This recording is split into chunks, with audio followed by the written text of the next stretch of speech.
Imagine you are strolling down the street, minding your own business, when suddenly you see someone sprinting towards you with a look of sheer panic.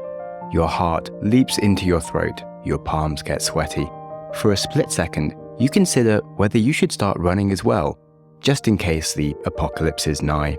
Unbeknownst to you, whilst you're contemplating whether or not to ditch your backpack because it might weigh you down, but also might serve as a useful rear protection tool, there are many other things going on beneath your conscious awareness. Your pupils are dilating to allow more light in for better vision of your surroundings. Your ears even optimize for lower frequencies, meaning you cut out the higher pitched nonsense that your friend is talking about and pick up on real threats in your environment. And just as your hormones are ready to start getting involved as well, you notice the sprinting individual veer off into a bakery. Clearly, they were just late for a croissant emergency. Panic over, you feel your heart slowly retreat from your mouth back to its proper place and your shoulders relax, and what on earth just happened? Well, dear listener, what you just experienced is your body's very own early warning system, also known as the Autonomic Nervous System, or the ANS. It's kind of like having your very own James Bond, always on alert for any potential threat, even if that threat is just someone in desperate need of a croissant. But here's the interesting part worth us studying. Your body doesn't just switch between calm and panic modes at random. There's a whole complex dance going on inside of you, and it's one that's been fine-tuned by millions of years of evolution. And this complex dance is something that modern psychology has finally started to answer, with a concept called Polyvagal theory, first proposed by Dr. Stephen Porges. And I'll admit it's an odd-sounding name for something that might change the way you think about everything, from whether your morning commute to how you handle difficult conversations, and even how you think about mindset. So, hello and welcome to the Growth Mindset Psychology podcast with me, Sam Webster, as always, diving into the real science of self-improvement, uncovering the psychology behind building a life well lived. And today we are diving into the details of neuroscience and understanding how our body's nervous system is wired to perceive safety and threats, and how we all have our own slightly unique spin on it. And why is this important to understand? Well, glad that you asked, because it's going straight to the heart of the growth mindset theory. If someone can perceive advice and feedback without feeling threatened, and they can take failures in their step and can experience a failure as a very comfortable event, well, then they can have a growth mindset, of course. But if they perceive feedback as threatening, that they aren't good enough, if every failure makes them feel deeply uncomfortable and unsafe, then they probably have a fixed mindset. And as I've said before, and I will say again, if you want to understand one aspect of psychology, such as mindsets, you kind of need to know about all psychology. How safe we feel is crucial to our physical and mental health. And polyvagal theory is here to give us an overview on how to understand what our body is doing to perceive threats. It explains how our autonomic nervous system regulates our emotional and physical states, and the profound connection between our nervous system, our sense of safety, and our ability to engage with the world. As I mentioned, it was first proposed by Dr. Stephen Porges in 1994, and it's become a crucial part of how we understand attachment theory, trauma-informed practices, and therapy, but it can offer a lot of insights for anyone wanting to live a calmer life with some more control of their reactions, better empathy for those around us, and by exploring the different aspects of polyvagal theory, we can learn how to improve our own lives, whether in relationships, work, education, personal growth.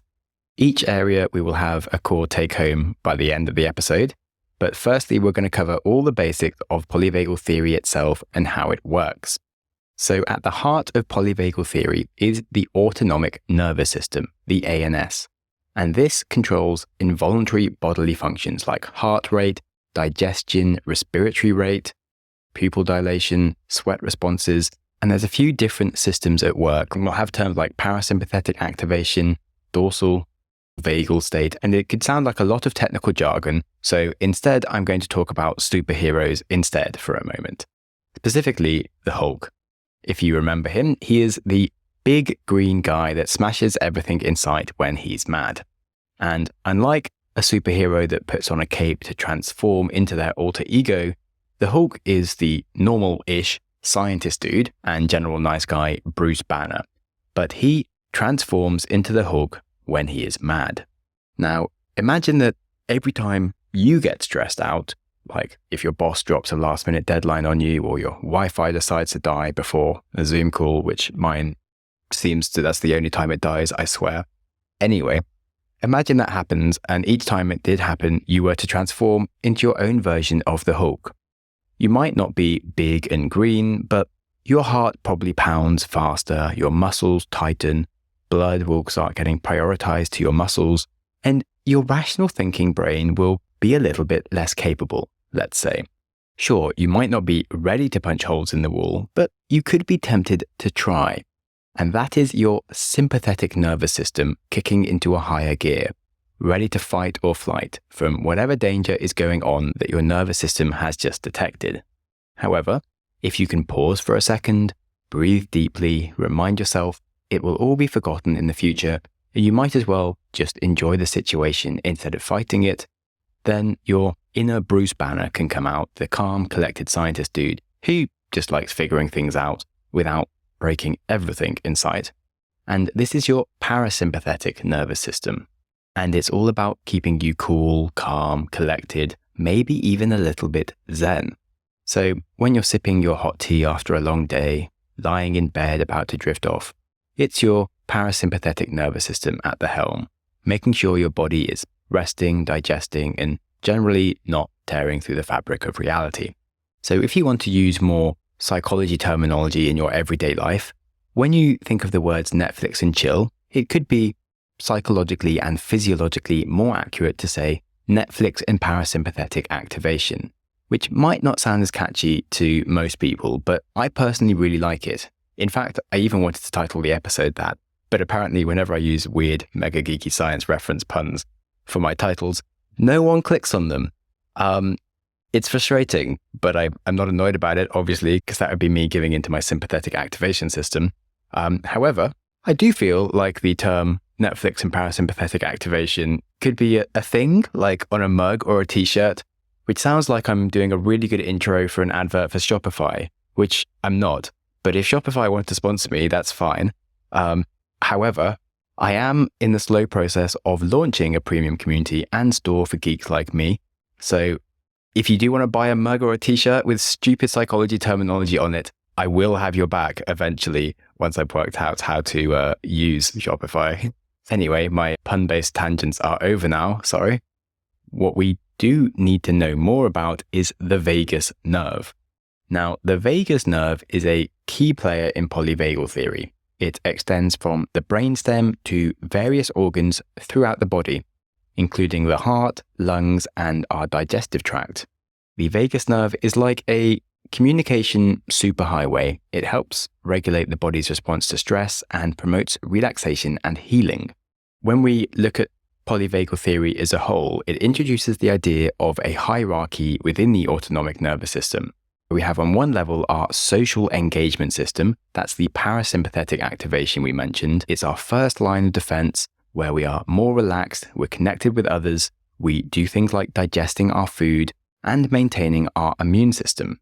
On the next level, we have the sympathetic activation system for responding to threats. It also is active during exercise when we might need to use our muscles more. The sympathetic system is when your Hulk mode is activated. If it's activated too much of the time, it can lead to things like chronic stress. I will point out, if like me, you find it absolutely absurd that the chill out mode is called parasympathetic activation and the panic fighty mode is called sympathetic activation. Like, I really don't know why sympathetic is associated with the fight and flight response. All I can say is it's confusing, and I've heard plenty of psychology podcasts get it wrong because it's just not natural to say the word sympathy along with anger, stress, fighty stuff. So to try and help you not make that mistake, just remember the Netflix and parasympathetic activation, or buy one of my mugs when I've made them, and I'll have you covered. Perhaps more importantly, there is a final and third response, and this is the immobilization or shutdown response. It is the last resort when we can't deal with fighting and we also can't chill out. So instead, we completely detach. Again, it has a wonderfully lame name, which is called the dorsal vagal state. I didn't name these terms. Please don't tell me off about this. But whether you are a student who feels like there's no point in trying because you're always told you're useless, or you've become burned out at work because there are too many overwhelming demands on you that you can't see a way out of, and so you just totally stop doing anything, well, these are both versions of our shutdown response, or the dorsal vagal state, if you will. And it can sometimes be quite dramatic, in fact. You may have seen memes of people who are scared of heights and they just simply pass out. And it is a bit bonkers to watch them, but it's kind of required because it stops them from having a heart attack when they're too scared. There is, of course, the less extreme version, which is just lying down and curling in a ball, which people genuinely do after an argument gets too intense for them or they don't know how to deal with a fight. And if you think of the caveman situation where we evolved from, well, when there's a threat, you commonly need to fight it or run away. But if there's nothing you can do about it because a predator is so big or you're too badly injured anyway, then lying down and hoping the predator doesn't notice you is maybe the best bet you have. And equally, if you're fighting a big battle and you're clearly on the losing side, probably the best thing you can do is just to play dead. So that is our dorsal vagal state. So now that we've learned some of the real basics, you can realize that people who are chronically stressed feel that they are continuously in fight or flight mode. They struggle to relax properly, and that's why it leads to their health implications, panic disorders, or burnout. And it's also one of the reasons that people turn to drugs to numb themselves, because in the short term, it can serve to calm them down, place them into that chill, parasympathetic activation state, at least initially, and that can feel very rewarding for them to be able to finally relax as opposed to being in their chronic stress levels. But in the long term, it detaches them and it shuts them down completely and puts them into the more dorsal vagal detached state. An indicator of this is things like the immune system doesn't function, digestion doesn't operate in the same way that it does when you're in the normal chill out state. And we all, of course, know that drugs aren't a long-term good decision, but you can see why in the short term it might give people temporary relief. So to quickly summarize what we've learned so far, we've been going through the triune autonomic nervous system and its three major branches. And it's easier to call this the three levels of autonomic nervous system, the three layers of protection, and I'll give you some sensible names for them. You have the connection mode where you are safe and social. That means you can connect with others, connect with yourself. It's your chilled zone, otherwise named parasympathetic activation. Then you have your defense mode or your fight or flight.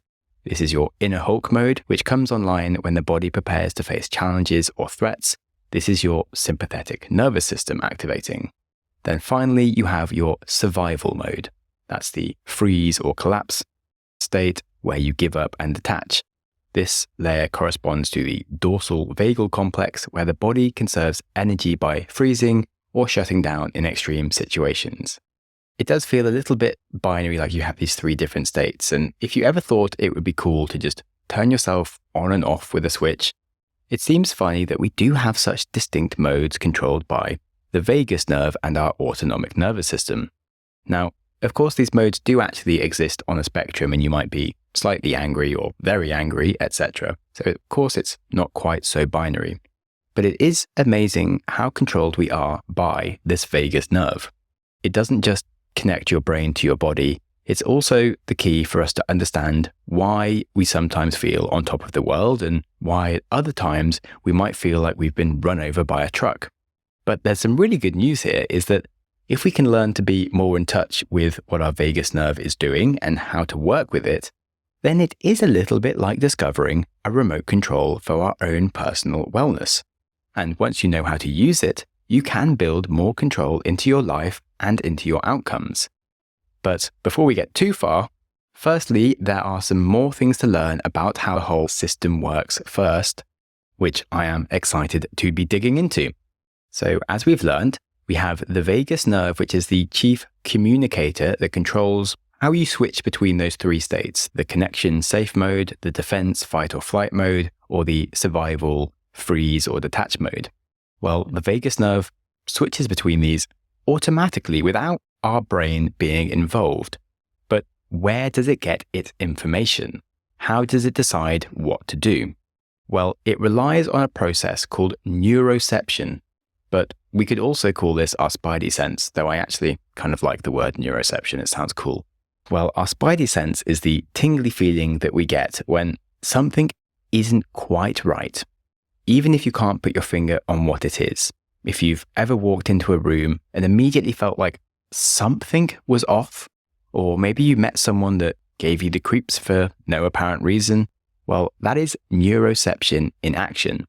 Your body's built-in radar system, always on the lookout for danger, even when your conscious brain is just happily thinking about lunch.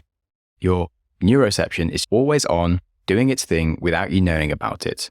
Your conscious thoughts about danger that sometimes pop up are just the tip of the iceberg compared to all the other stuff going on in your subconscious. It's scanning every single sense you have in your body for patterns of potential threats. And this isn't just big, obvious dangers like a lion chasing you. It's also about those subtle, everyday things like the taste of a milk that isn't quite right, or the tone of someone's voice, or even the look in their eyes. These things that just make you feel safe or unsafe. And we often call this the gut feeling, which is actually sort of inaccurate because in reality, it's just something that is underneath our conscious awareness, but it's definitely our nervous system pulling all our different senses rather than just a feeling that exists in the gut. Anyway, besides my issues with terminology, there's another issue, which is that our neuroception isn't always right. In fact, our consciousness isn't always right, as we've discovered from our biases. So clearly, neuroception also gets things very wrong sometimes. Sometimes it can misfire, like a car alarm going off because a leaf has fallen on the roof. Your neuroception can trigger you to feel stressed out or anxious, even when there isn't anything to worry about. It's detected a pattern that could be a threat, and it's sounding the alarm. I'm sure you probably panicked and run for a bus that wasn't even your bus, or thought somebody was saying something rude about you when they were actually being very nice. We just make these mistakes. So let's look at how our environment actually influences our neuroception. Because essentially, it is everything that's in our environment that is the thing that triggers us. Our senses are just designed to scan our environment, and that's why we have them to interpret data and understand the world around us. But environment doesn't just tell us what's there, it tells us how safe we are. And so, for instance, a calm, dimly lit room with soft music might trigger feelings of safety, relaxation. It might inspire you to write or play music. Whilst conversely, a loud, chaotic environment with very harsh lighting might activate your alarm systems. Even though there's no actual immediate danger present, it just makes you feel more stressed. Of course, less subtly than that, we might find things like our panic levels will rise just by walking down a dark street, or God forbid, someone tells us we need to give a speech. Another everyday example is perhaps you were texting someone back and forth and you ask them a question and they just don't text back for ages. And we think they no longer care about us, but maybe their phone ran out of battery, maybe they clicked on a link and went and saw something, just got distracted, how humans do these days, and then they were busy at work and then they didn't see a message because a bunch of other messages were there. And, you know, it happens, but we can feel like they just don't like us anymore or something. And we'll find that the things that trigger us and where the mistakes in our neuroception happen is often related to our fears. And if we are very much scared of something, we're more likely to pick up on it even when it isn't happening. Now, fear in general is a huge element that holds us back in life. Of course, fear of failure or social judgments is the primary source of fixed mindset thinking. But the good news is that you can train your neuroception to become more accurate and reliable and less likely to panic over nothing. So I think at this point, we'll start by covering the basics of the vagus nerve and how we might go around controlling it before we go into more trickier examples of things like past trauma and attachment wounds and how we would ever work on those things. And then once we put all that together, we can apply the whole theory into the practical everyday scenarios like education, work, relationships, and personal growth. So we have all of that coming up after the break. So how do we control our autonomous nervous system when it is autonomous and primarily unconscious, which means it can't be controlled by direct conscious thought. Well, I'm glad you asked, because it's a very tricky thing. We're all aware that just because we want to be calm and confident for a speech, if for whatever reason our nervous system is feeling terrified, we as a whole are just going to be terrified. And for those of us who want to be more in control of our bodies, it's a bit unfortunate that the processes that the vagus nerves control are not related to our conscious brain at all. You simply can't consciously control your digestion or your heart rate. Things like sweating, pupil dilation, and blood flow to your muscles are not elements of your free will.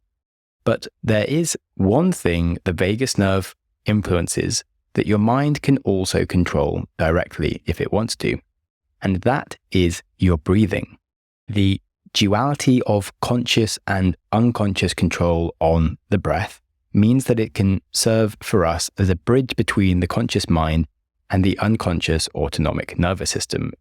There's a real scientific reason why yoga and insight meditation place so much focus on the breath. If we breathe in specific relaxing ways, it can force our nervous system to also relax, slow down, enter the parasympathetic activation state. And I know that it's annoying when maybe you're panicking about something, people tell you to calm down, breathe slowly, and you're like, bro, let me panic. But sadly, you're wrong. Just breathing deeply in through the nose, out through the mouth, it's already a massive upgrade straight away to calming you down, making you think more rationally and less likely to cause yourself troubles. But we can go further than just the very basic in through nose, out through mouth. The best breathing method that we can utilize that even helps with panic attacks is the 4-4 box breathing method. And that means you take a long 4-second inhale, then you hold it in for a 4-second pause. You then take a long exhale over 4 seconds. And finally, you hold the breath out for 4 seconds before repeating the cycle again. And we can try it now for a fast example, if you like. So when I say go, you're going to start breathing in. If you're ready, 3, 2, 1, go. So inhale, 2, 3, 4, and hold for 2, 3, 4. Now start exhaling, 2, 3, 4, and now hold again for 2, 3, and 4. And you're done with one cycle, and you should already be feeling less rushed, calmer. But if you were to do a few more cycles, it would really chill you out. It forces your body to stop rushing, calm all of its systems down, including even your thoughts. And it even helps for sleeping. I won't guarantee you perfectly sound sleep forever. But if you are tossing and turning, it can help to use this method as a way to slow your thoughts down. And if you find that's not enough for you, there is an even more extreme breathing method you can try for when you're having panic attacks. And that's to take one big deep breath in and put your head in a sink of cold water for as long as you can hold your breath. And it will forcibly calm you down as long as you don't choke, which would definitely be unhelpful for calming you down.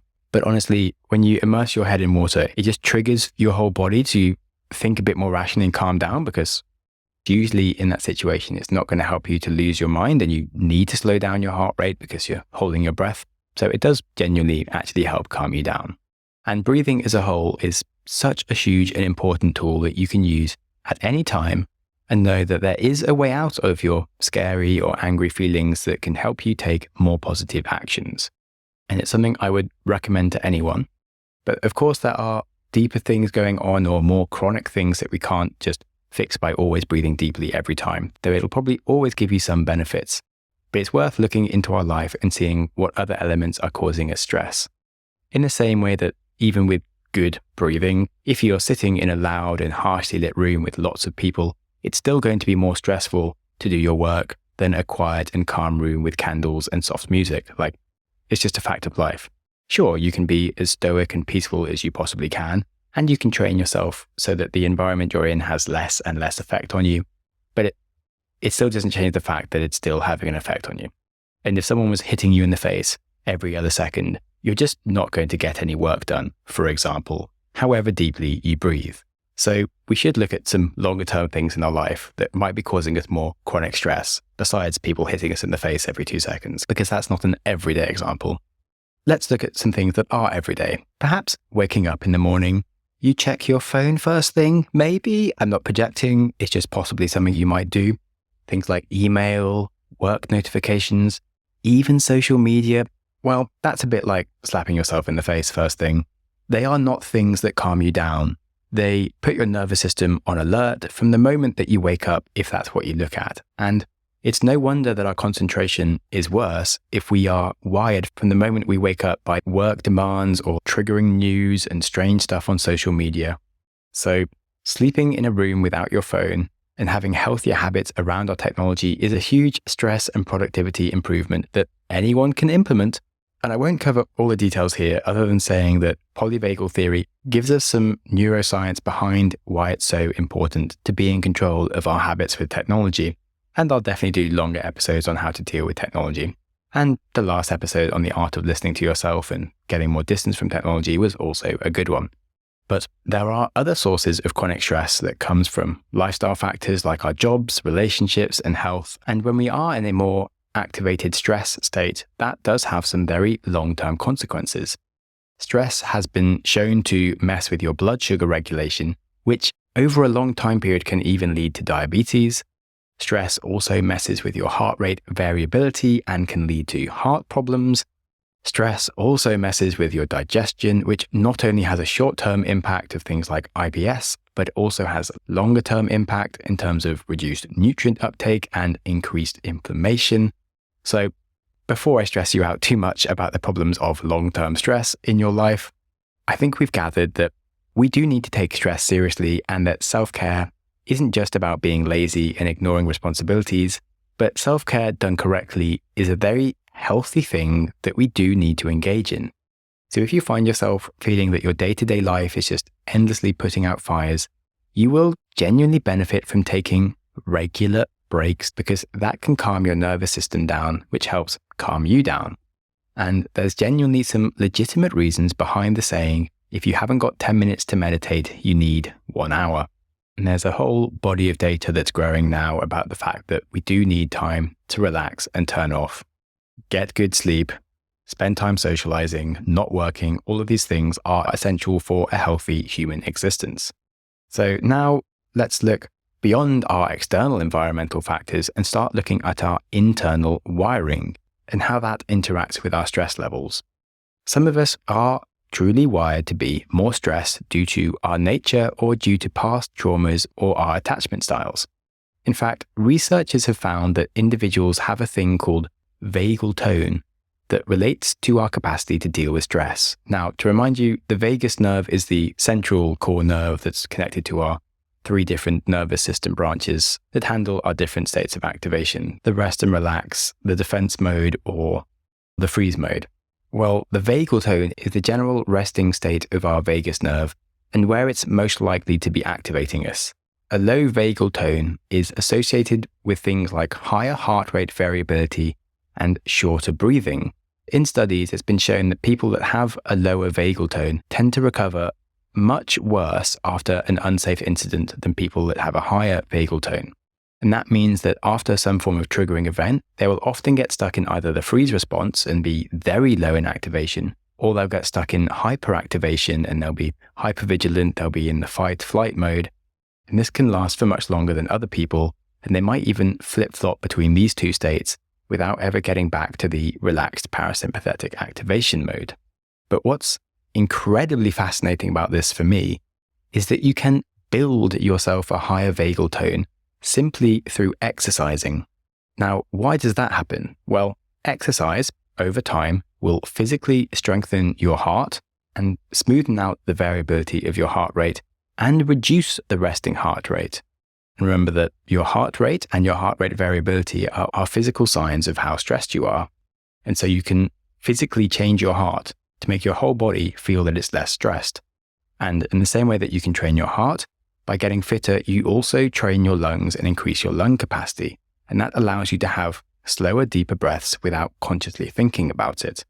And again, that makes you feel less stressed. So for absolutely anyone, it just makes sense to get fitter, and especially someone that has more problems with managing their stress and has a lower vagal tone.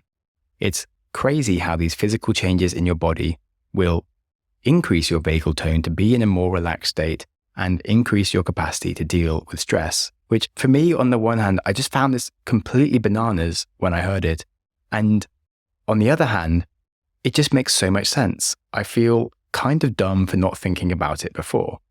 Now, of course, there's the obvious benefits of exercise in the short term. Like, it gives you time to yourself to relax and think about things. You get the feel-good hormones from exercising. You can eat more without feelings of guilt. You might get to spend time in nature or time socializing with people. These are all such obvious and useful benefits. But I'd never thought about the fact that just lowering your heart rate and increasing your lung capacity would have the same calming effect as consciously slowing down your breathing, because it physically makes your body exist in like a general calmer default state, which is kind of nuts. And whilst we're talking about exercise, another benefit that perhaps isn't spoken about so much is the simple act of being stronger. Now, in the same way that when you're a small child, the world just looks really big, like a table will tower over you, a door, all the humans around you, they're massive. But the bigger that you grow, the smaller the rest of the world becomes relative to you. And it's the same with strength. When you get stronger physically, that means everything in the world becomes lighter relative to you.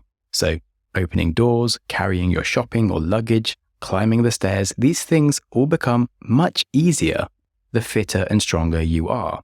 And the world just becomes a less difficult place to be in.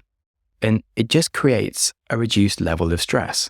And I find that for me, it does just create a reduced level of stress and a greater sense of autonomy moving around the world. And then there's, of course, the fact that you've been reliable at sticking to something, which is a nice win, and that you don't have to worry about your health because you're healthy. So lots of reasons to exercise besides some of the obvious ones. And I love it when you find really useful insights into why you should do something that isn't just your teacher telling you to go do it. Because the more positive reasons you can build for yourself to go and follow a healthy habit, the better, always for me. So glad to hear there's lots of neuroscience and psychology behind why you should really incorporate a regular level of exercise into your life. But we can still go further in terms of helping ourselves when it comes to safety. I mentioned that trauma and attachment styles can have a very big impact on our neuroception and our perception of safety, and that's because they do. And as I've already said, things like a better environment, better practices around breathing and regular exercise, it's amazing how much they can do for anyone, but it still won't sort everything out, especially when it comes to things like our past traumas. Our experiences can train our wiring to assume the worst in different situations and trigger us to feel really under threat. Trauma survivors can develop very heightened neuroceptive responses. That leads to things like chronic anxiety and hypersensitivity to potential threats. For example, a veteran who experienced a lot of loud explosions during combat might later find it very difficult to filter out background noise, and that can lead them to feel overwhelming anxiety in crowded places. If parents made a child feel like they weren't enough whenever the child tried to please them, the child might grow up to feel a crushing sense of imposter syndrome at work or even in relationships. If the child is used to loved ones letting them down, they might then panic and try to control people whenever they're apart from them, or be very hypervigilant in social situations. And you probably don't need me to tell you that those actions don't help achieve the goal of the safety the person is actually seeking. Generally, when we try to control people, they push back and the opposite thing to what we want happens. And so it's hard to emphasize just how important early attachment is between infants and their caregivers. For them, consistency and warmth is crucial for co-regulation before an infant can learn to regulate itself. And it's interesting how this works. In the same way that you can consciously regulate yourself through your own breathing, even though you can't consciously control the other functions in your body, you can't, of course, consciously control the functions going on in the baby, but you can regulate its sense of safety by being that safety. This lays its foundations for the child's ability to manage its own stress and form healthy relationships later in life when it grows up. And I'm not going to do a whole episode on attachment theory right now, but it's a very interesting topic. And it's really cool how much attachment theory and polyvagal theory interact with each other. And I'd advise checking out the recent episode with Jessica Baum on attachment theory, because that was great. And I also did a deep dive in February if you want to go a bit further back. Now, the good news about past trauma is that the negative impacts of it can be healed through a lot of hard work, and that shouldn't surprise anyone who knows anything about the growth mindset. Now, the things you might need to go into could involve journaling, meditating, practicing, of course, everything we've mentioned so far in this episode, also perhaps, and depending on different individuals, things like psilocybin therapy or CBT and psychotherapy. But let's look into the goals of what these things are trying to help us achieve. Ultimately, the big thing people want to achieve is learning to trust again, that whatever the experience can actually be a safe thing, or that people themselves can be safe. And individuals will need to work on whatever their weakness is with the help of others around them who can help them get there slowly over time. And they have to acknowledge that the problem is coming from their own side and not blame any easily identifiable external factors. Now, of course, it would sound silly if a military veteran blames Disneyland for having fireworks when Disneyland has had a fireworks show basically every night since it started. But in relationships, for example, it's much easier to blame the actions of the other party who maybe did something to trigger you. Perhaps they go out drinking with a friend and that triggers you because it's related to a trauma in your past.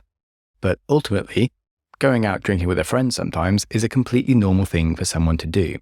And you can't really blame them for that. You need to look at your own internal triggers and find non-confrontational ways to talk about it with them. Practice dealing with the triggers rather than seeking to control or hurt the people around you.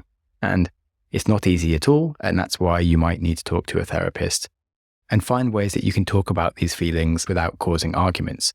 The book Nonviolent Communication is a really good one here as well, by the way. Now, on the topic of ways that we can increase our safety, a really cool one is pets. They can genuinely help us co-regulate. Whether you are someone who is lonely or you suffer from stress or anxiety due to past trauma, or you're just a human who's having a bad month, regardless, if you have a furry friend around, their consistent and non-judgmental presence can really help us stay calmer and regulate our nervous system. Now, you might be a cat person or a dog person, and both of them are really good, and also individual preferences are important here. But on the debate of cat versus dog, on average, science says that it's probably better for your mental health to have a dog, as on average, they can be more dependent on you and more likely to give you attention and affection than some cats. They also force you to exercise every day, and that means taking breaks from everything else you do, even when you don't feel like it. And it's often when you don't feel like it that you really do need to take those breaks. Now, of course, if you love cats and don't like dogs, you're fine, cats are still great. And perhaps for some people, having more responsibilities might be triggering to them, in which case a cat is a much better option because they can be much more autonomous. The important thing is that having a pet is great for your mental health. Some other cool science here is the role of mirror neurons and how much we co-regulate with other people. Ultimately, humans are completely social creatures and we are just built to be around others. And there's so much that goes on beyond our conscious thought in terms of the ways that we communicate with each other. So if two people sleep next to each other and one is suffering from stress and one is not stressed, well, the stressed individual will experience a reduction in cortisol, whilst the non-stressed individual will experience an increase. So we actually slightly load balance our stress between each other. Another cool finding is found that if two people sit opposite each other like very closely in conversation, they don't just replicate each other's sitting styles, but in fact their heartbeats will often end up in sync. And I should probably just quickly bust a myth here whilst we're talking about ways that we fall into sync with each other.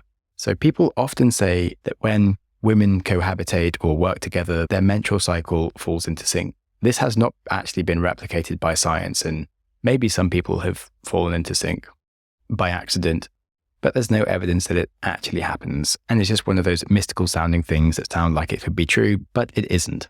However, what is true is the fact that isolation on any human is very bad. Old individuals will decline in health much faster if they live alone, and there's a huge amount of evidence showing that married couples live longer than single adults. And in general, your mental and physical health has an essential requirement to spend time with other people. And something I think everyone should think about, whether they're trying to heal from trauma or they just want to be a healthy person. Something you should really do is spend regular amounts of time socializing with people who make you feel safe. Now, these people don't need to be the funniest people you know. They don't need to be the richest people you know. They don't need to have the best taste in music or wine or anything. They just need to be someone who, for whatever reason, makes you feel safe. They accept and support you during your ups and downs. Could be your mum, could be a friend, doesn't matter. It doesn't matter at all.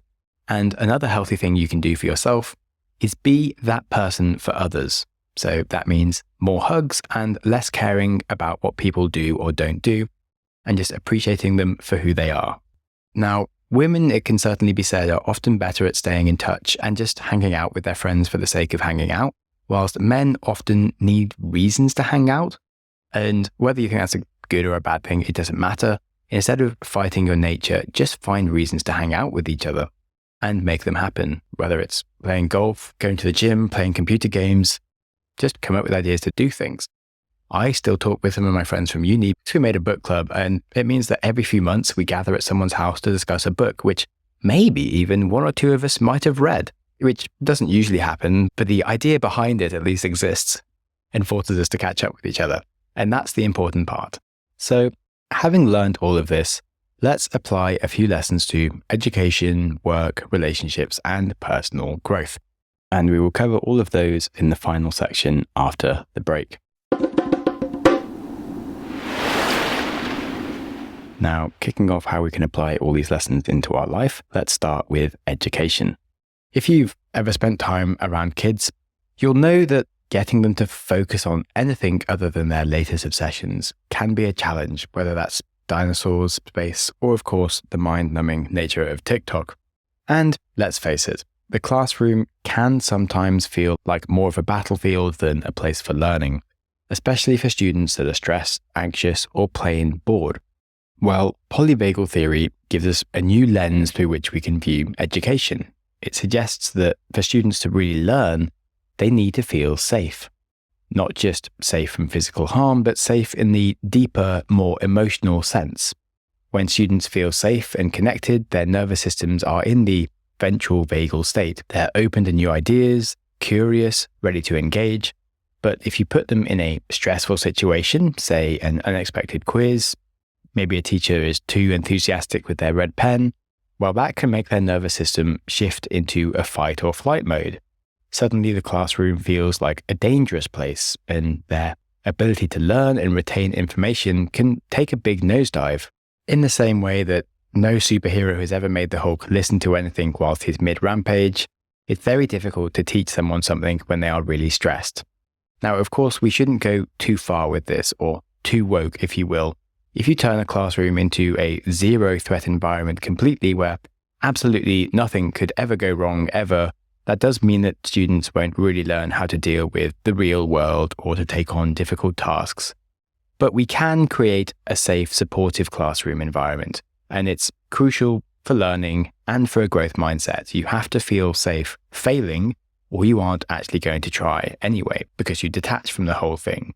And learning is all about failing, as you'll know if you listen to the episode on the neuroscience of growth mindset. So we have to make students learn to feel safe whilst they fail at things. And teachers are huge co-regulators of their students. And it's obvious that stressed and angry teachers will make us stressed as well. Whereas the happy and fun teachers who get excited about what they're teaching, they also make their students feel excited. And it's very similar outside of the classroom when we step into work. We've all been in situations like tight deadlines, endless meetings, and working with that co-worker who just seems to know how to push all the wrong buttons. The workplace can be a minefield for your nervous system, and stress can lurk around any corner. But what if understanding polyvagal theory could make our work life not just bearable, but more enjoyable? If you take a typical workday, you walk into the office, log into Zoom, and immediately your brain will be scanning for threats. Did you meet your deadlines? Is your boss in a good mood? How many unread emails are waiting to ambush you?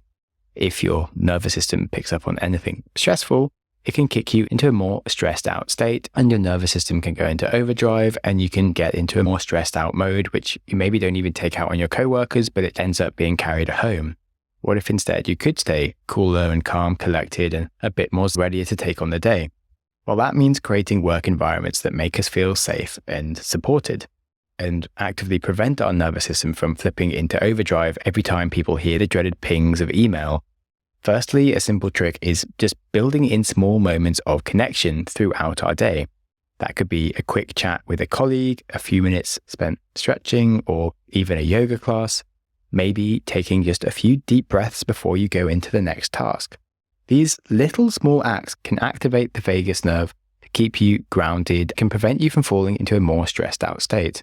It is amazing how these little things add up. I'm sure you know the effect of taking an early morning plane and you've had no sleep, and then the whole thing's delayed the whole day, and just anything can start to make you stressed by the end of the day. And it's the same with work. If lots of things add up on top of you and you aren't dealing with them as you go through them, it becomes more overwhelming. And so not only can we implement our own strategies for our own work, if you are a manager or a CEO, understanding polyvagal theory can be a real game changer to help you foster an environment of trust and open communication that genuinely helps individuals stay calmer, collected, and that means that they'll be more productive, more creative, and more collaborative. If you're a CEO, you might not want to start every day with leading your entire workforce through a breathing practice. That might not be you, and that's fine. But it is proven that things like regular breaks and exercise increases people's safety and their work performance, so you can find ways at least to implement things like that, because it's only a good thing. We don't want to turn our workplaces into toddler daycare levels of just soft, everything is too easy. We do need deadlines, we do need accountability, but we do need to reduce the persistent levels of threat and distractions and increase the abilities for workers to connect with each other. And on the topic of connection, we have, of course, relationships. Relationships are the foundation of our social lives. They are the glue that holds our personal worlds together. Yet they can also be the source of some of our most intense stress. I'm sure you know the feeling when you are in the middle of a heated discussion or argument with your partner, and suddenly it just feels like the rational part of your brain goes on a coffee break and gets lost, and you're left with just your Hulk mode to handle things, and it's not ideal. The vagus nerve is not just responsible for flipping the switch between the literal mode of fighting and flight or rest and digest. It's also crucial in helping us build stronger, healthier relationships. And how? Well, by staying in the more relaxed state. That's where you're calm, you're connected, and you're able to engage with others in a meaningful way. It's our state for social engagement and connection with others, as well as connection with ourselves. So let's say that you are having a conversation that seems to be getting a bit out of hand. Maybe something is stressful. Perhaps it's a chat about money, maybe whose turn it is to do the dishes. If your nervous system does sense any kind of threat, a sharp tone of voice, a frown, maybe just the word budget, well, your nervous system might start to ramp up the tension. Your heart rate will be increasing, your muscles tightening. Before you know it, your rational thinking brain has gone offline and you're convinced that this person is trying to ruin you, and you're just ready to fight and smash things, and no one has any logic left. What we actually need to do is control our temper and stay calm and collected. And I know that we wish our partner could hear this and do that as well, instead of saying things that we can't help but react to, but we can only lead by example. If you can stay calm and collected, you will be better at listening, more empathetic, and less likely to say something that you will regret later. So the next time you feel a sense of anger or injustice starting inside you, take a deep breath and pause and consider how much it really matters. Remember that when somebody falls into their fight and flight mode, the parts of the brain involved in logic actually shut down. And so when you do engage in fighting with someone, you're never going to achieve anything than making both of you angry, and you won't solve anything or convince anyone of anything, because no one is in a mode for listening or being convinced. If you can respond as an adult and be there for them and whatever their problem is, whether that's saying terrible things about you, that can really help increase their feelings of safety and turn down their activation. And if you can't stay calm, instead of reacting, you can ask for a break, and if they refuse to give you any space, You clearly have to tell them that you aren't abandoning them, but you're going to take some space for yourself to calm down before you respond. And you don't even need to tell them that they're being stupid and that they need to calm down, because that's probably only going to make them angrier anyway. The important thing is firstly making sure you keep yourself feeling safe and then providing safety for others. When both partners feel safe, their social engagement systems are activated, they are in that parasympathetic activated mode, and their social engagement systems are online. That allows for open communication, empathy, connection, and that's what you need for a good conversation. However, if one partner perceives a threat, whether it's real or imagined, their body can shift into an aggressive state, and that will just make it difficult to engage or connect in any way. So, for example, let's say there's a couple where one partner has a history of trauma. In stressful situations, this partner might withdraw or become defensive. And it's not because they don't care, but it's because their nervous system is detecting a threat and just automatically shifts them into that protective state. And sadly, protective state doesn't just mean they look after themselves a bit better. That often means they get very overly defensive and sometimes attack. Now, it doesn't mean they should have free license to do this, but understanding this does help both partners approach such situations with at least some more empathy and patience and intention to create a space where safety and connection can be restored. And I'm really not saying it's easy, because believe me, it's not easy. It's really hard, but it is very important. And it's going to be absolutely crucial if one or both partners have any attachment injuries. So an overall take home here is that when your body is in a fight or flight mode, making decisions isn't usually a good thing, and you really need to return to a calmer state before you're able to think rationally. It's the equivalent of putting on your reading glasses, sipping a cup of tea before making any big decisions. You need to think about things with a wiser, measured, and definitely less destructive mode. If you're responding to a partner's problems with poor logic and anger, it's not going to be a productive conversation. So, as usual, safety is paramount. As I said, the book earlier, Nonviolent Communication, is really good for building ways of how you and your partner can both communicate in ways to be understood and heard without being offensive or aggressive. And now, finally, let's talk about personal growth. This podcast is about the science of self-improvement after all. Now, we all have goals, whether it's running a marathon, learning a new language, or just being a little bit kinder to ourselves. But these goals often aren't as easy as they sound. It can be challenging, uncomfortable, sometimes scary, and as soon as we mention the word fear, we are connected to Polyvagal theory, which encompasses how we perceive fear. In any area that you're trying to grow, career, relationships, life, there are going to be moments when you feel like you're failing at something, and that's just a necessary part of growth. Maybe you're having a bad day. Whatever the reason, it's easy to slip into a more panicked state where everything feels a bit more overwhelming, or maybe you just have a strong desire to give up. But if you can keep yourself calm and collected, you'll find that personal growth doesn't have to be a struggle. It can be something that you approach with curiosity and even a bit of fun. Think of it like this. Instead of seeing challenges as threats, try to see them as opportunities for adventure, little quests that help you discover more about yourself.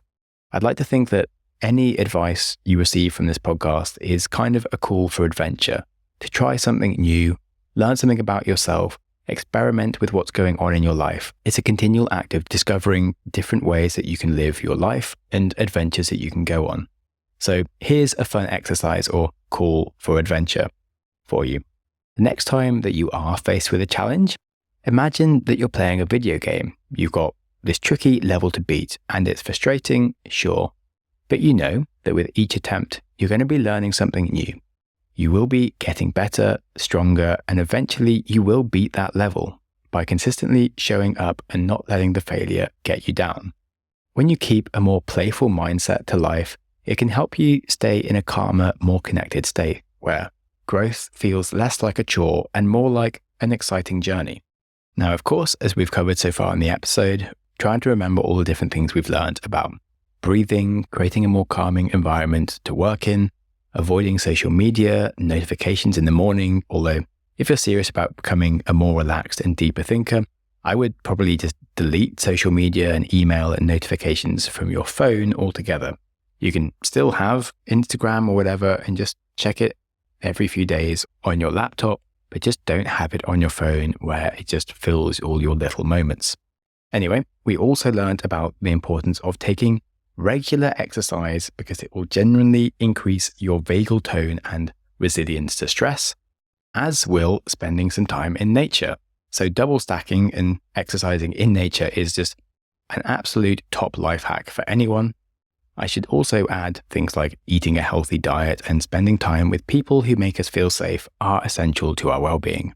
And then finally, remember that everybody does need a little downtime, even superheroes. So you need to make time for things that bring you joy, whether that's reading, spending time with friends, or just taking a quiet walk.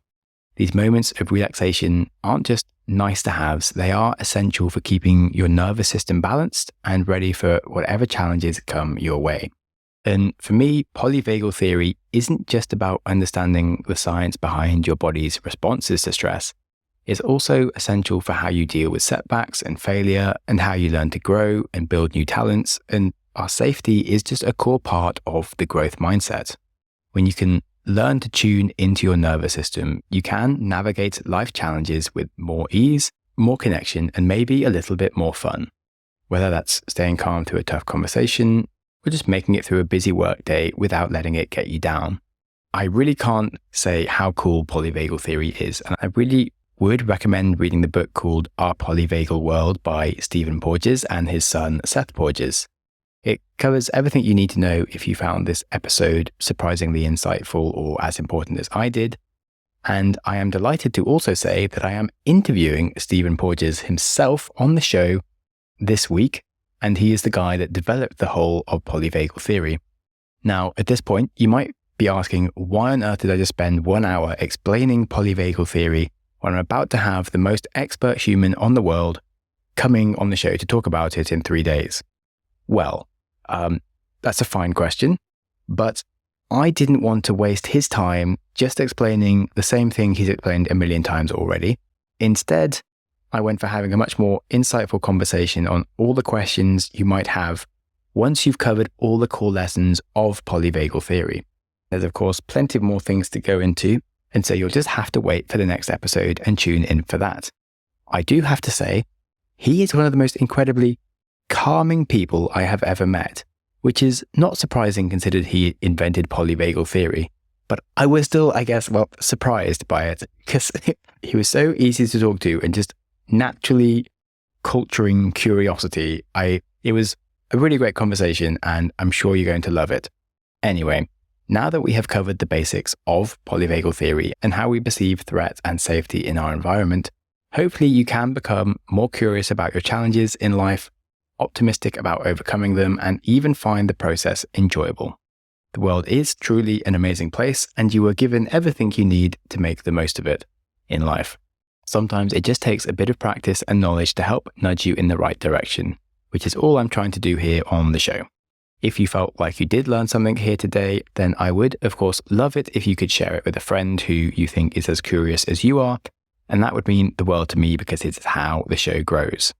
And on that, please stay awesome, and of course, as is the topic of the episode, stay safe. Thank you so much for listening. Go you! Your consistency to reach the end of an episode is legendary. My hero! If you have any ideas or feedback for the show, I'm always interested to hear from you. You're the best! Studies show we need time for information to sink in, so I'm going to give you a 5-second pause, silence, to reflect on one idea from the show before you jump back into your busy life. Ready and go.